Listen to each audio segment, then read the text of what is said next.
దైవజనమ ఒక చిన్న సాక్ష్యం.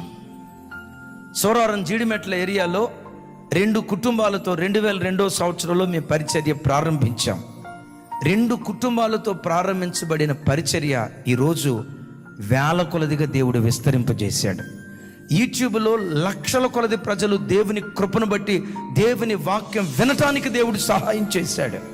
సెంట్రల్ మందిరంలో ప్రతి ఆదివారం 3 ఆరాధనలు జరుగుతాయి. 3 ఆరాధనలు, 3500 మంది పట్టే విశాలమైన మందిరం.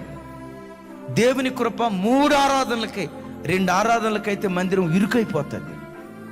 ఇక్కడ ఫిర్జాదిగూడలో ఉదయం 6:30కి ఫస్ట్ సర్వీస్, ఈవినింగ్ 7కి సెకండ్ సర్వీస్. ఓ స్థలం లీజుకు తీసుకున్నాం. కృప ఏంటో తెలుసా? మేము లీజుకు తీసుకున్న స్థలం ఒకప్పుడు బార్ అండ్ రెస్టారెంట్ అంట. ఆ బార్ అండ్ రెస్టారెంట్ని ఈరోజు దేవుడు మందిరంగా మార్చాడు. దేవుని మందిరంగా స్థలాన్ని మార్చాడు. అక్కడ 2 ఆరాధనలు జరుగుతాయి, సరిపో. ఎక్కడెక్కడి నుంచో ప్రవాహంలాగా ప్రజలు వస్తారు. కారణం ఏంటో చెప్పంటారా? మేము సేవ ప్రారంభించిన దినాల్లో దైవదాసురాలు మేము కుటుంబ ప్రార్థన చేసుకునేటప్పుడు నేను మోకరించక మునిపే తాను బీరువా దగ్గరికి వెళ్ళేది. ఏంట్రా ప్రార్థన చేద్దామని అంటే బీరువా దగ్గరికి వెళ్తుంది. చూసేవాడిని. బీరువా ఓపెన్ చేసి కర్చీపు తెచ్చుకునేది. ఎందుకు కర్చీపు తెచ్చుకునేదో నాకు అర్థమయ్యేది కాదు. ఇద్దరు మోకరించేవాళ్ళు. నేను కొద్దిసేపు ప్రార్థన చేసేవాడిని.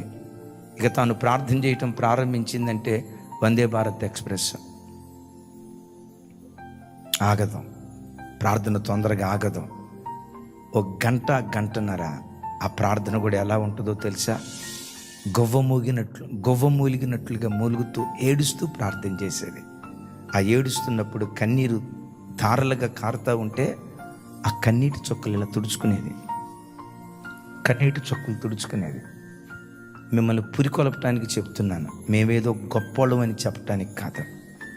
తను ఏడ్చిన తర్వాత ఆ కర్చీఫ్ ఇలా పిండితే కనీసం 1/4 గ్లాసు నీళ్ళైనా ఆ కర్చీఫ్లో నుంచి వచ్చేవి.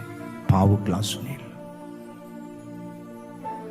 ఆ కన్నీటి జలములో నుండి జనాలను దేవుడు పుట్టించడం ప్రారంభించాడు. ఆ తర్వాత దేవుని కృప సోరారం మన మందిరానికి వచ్చే మా విశ్వాసుల గురించి చెప్తాను. 21 రోజు ఉపవాస ప్రార్థన జరుగుతుంది. విచిత్రం ఏంటంటే ఆదివారపు ఆరాధనకు ప్రజలు ఎట్లా తండోపతండాలుగా వస్తారో 21 దినాల ఉపవాస ప్రార్థనలో కూడా చిన్న పిల్లలు మొదలుకొని పెద్దవారి వరకు తండోపతండాలుగా వస్తారు. ఉపవాస ప్రార్థనలు ఉసూరుమంట జరగవు. ఆదివారపు ఆరాధన జరిగినంత గంభీరంగా జరిగింది. నా పిల్లలు కార్చిన కన్నీళ్ళు, మా విశ్వాసులు దేవుని సన్నిధిలో చేసిన రోదన, కన్నీటి జలం ప్రవహించడాన్ని బట్టి ఆ జలములో నుండి జనాలను దేవుడు పుట్టించడం ప్రారంభించాడు.